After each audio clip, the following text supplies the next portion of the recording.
Hello అందరికీ. విజయవాడలో చలి ఎక్కువుంది అంటే నేను మా మమ్మీకి ఛాలెంజ్ చేశాను.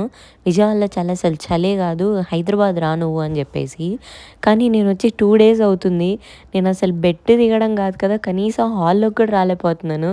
ఎందుకంటే అంత చలిగా ఉంది.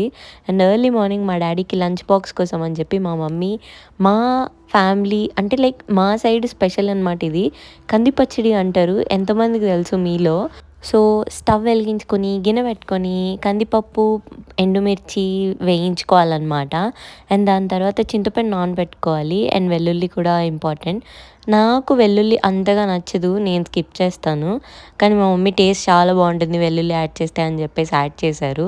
సో, ఇలా కందిపప్పు అండ్ ఉప్పు, మిరపకాయలు కలిపి ఫస్ట్ గ్రైండ్ చేసుకొని, దాని తర్వాత దానిలో చింతపండు యాడ్ చేసుకొని అండ్ వెల్లుల్లిపాయలు కూడా మళ్ళీ ఒకసారి గ్రైండ్ చేసుకొని వాటర్ కన్సిస్టెన్సీ మెయింటైన్ చేసుకోవాలి. అండ్ దానిలో మా మమ్మీ జీలకర్ర అండ్ ఇంగువ కూడా ఇందులోనే యాడ్ చేసేసారు. బేసిక్‌గా ఇది రోటి పచ్చడి. అండ్ రోటి పచ్చడి అని చెప్పి మిక్సీలో చేస్తున్నారేంటి శ్రీ అంటారా?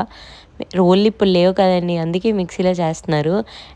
అండ్ ఈ కందిపచ్చడిని వేడి వేడి అన్నం నెయ్యేసుకొని తింటే సూపర్ ఉంటది. అండ్ నేను అంతలా తినేసి ఈ చలికి మళ్ళీ పడుకుండిపోయాను. బికాజ్ నేను వచ్చిందే రెస్ట్ తీసుకోవడానికి. అండ్ ఇంకో రోజు ఇంకో మూవీ మేము ఆ రోజు 'ఆర్యన్' మూవీ చూద్దామని స్టార్ట్ చేసాము.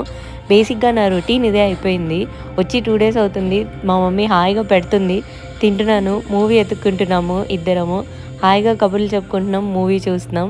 And I ended my day. Thank you for watching guys. Bye.